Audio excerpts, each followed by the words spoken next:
महाराष्ट्र राज्यात सुमारे 17,000 गावे सामुदायिक वन हक्क मिळण्यासाठी पात्र असून आतापर्यंत केवळ 5,000 गावांना सामुदायिक वन हक्क देण्यात आले आहेत.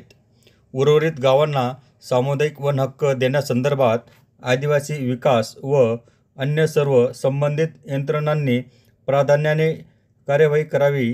वंचित आदिवासी गरीब समाजाला सर्व योजनांचे लाभ द्यावेत. अशत वन हक्काच्या पात्र दाव्यावर तातडीने सुनावणी घेऊन जळगाव, धुळे, नंदुरबार जिल्हाधिकाऱ्यांनी ते निकाली काढावेत, असे निर्देश उपमुख्यमंत्री अजितदादा पवार यांनी दिलेत. उपमुख्यमंत्री अजितदादा पवार यांच्या अध्यक्षतेखाली मंत्रालयातील त्यांच्या समिती कक्षात वन हक्क कायदा 2006च्या प्रभावी अंमलबजावणीसंदर्भात तसेच जळगाव, धुळे, नंदुरबार जिल्ह्यातील आदिवासींच्या विविध विषयासंदर्भात बैठकीचे आयोजन करण्यात आले होते.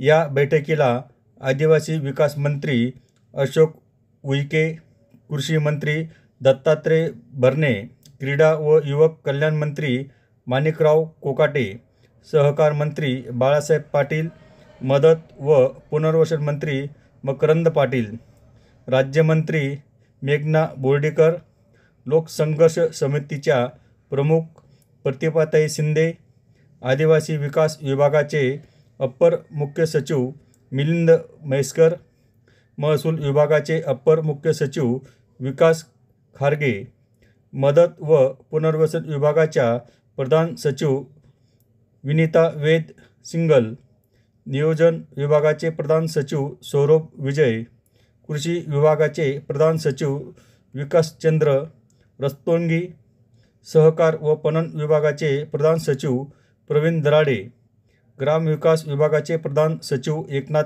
डवले, वित्त विभागाच्या सचिव शैला ए, उपमुख्यमंत्र्यांचे सचिव डॉक्टर राजेश देशमुख हे मंत्रालयातून, तर नाशिकचे विभागीय आयुक्त प्रवीण गेडाम, आदिवासी विकास आयुक्त लीना बनसोड, आदिवासी संशोधन व प्रशिक्षण संस्थाच्या आयुक्त दीपा मुघोळ, जळगावचे जिल्हाधिकारी रोहन घुगे, धुळ्याच्या जिल्हाधिकारी भाग्यश्री विस्पुते, नंदुरबारच्या जिल्हाधिकारी डॉक्टर मिताली शेट्टी हे दूरदृश्य संवाद प्रणालीवरून उपस्थित होते. वन पट्टेधारकांनाही लाभ मिळावेत. उपमुख्यमंत्रीपद अजितदादा पवार यावेळी मार्गदर्शन करताना म्हणाले की आदिवासी वनपट्टेधारकांना 7/12 प्रमाणे पीक कर्ज, गोपीनाथ मुंडे अपघात विमा योजना, वारसा हक्क आदी योजनांचा लाभ मिळवून द्यावा. वनपट्टेधारकांना फार्मर ID ओळखपत्र मिळेपर्यंत आधार कार्डवर आधारित लाभ देण्यात यावेत. वनपट्टा मिळाल्यानंतर एखाद्या व्यक्तीचा मृत्यू झाल्यास त्याच्या वारसांनाही लाभ मिळावा.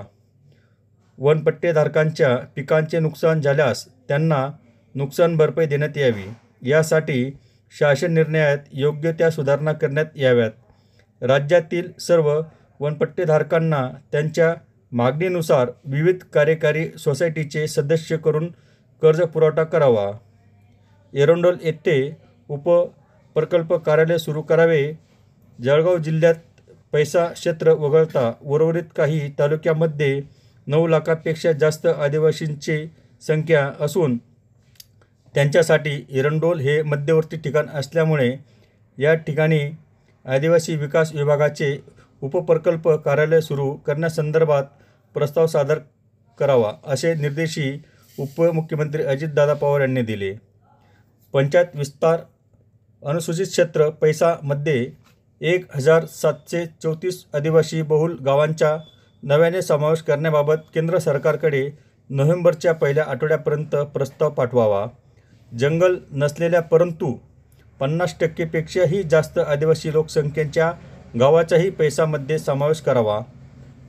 पंतप्रधान नरेंद्र मोदी यांचे प्रधानमंत्री आवास योजनेअंतर्गत सर्वांसाठी घरे या योजनेअंतर्गत प्रत्येक लाभार्थ्याला घरकुल मिळवून देण्याचे स्वप्न आहे.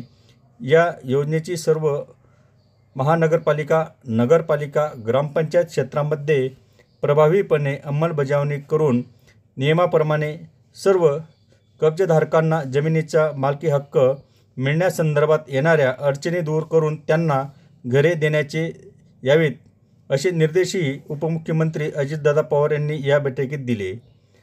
जळगाव, धुळे व नंदुरबार जिल्ह्यात वन हक्कधारकांनी उत्पादित केलेल्या शेतमालावर आधारित महाराष्ट्र राज्य औद्योगिक समूह विकास कार्यक्रमांतर्गत क्लस्टर उभे करणे, भिल समाजाचे स्वतंत्र बेंच मार्क सर्वेक्षण करणे, चोपडा तालुक्यातील कर्जाने येथे महावितरणचे सबस्टेशन कार्यान्वित करणे इत्यादी विषयावर या बैठकीत चर्चा करण्यात आली आहे.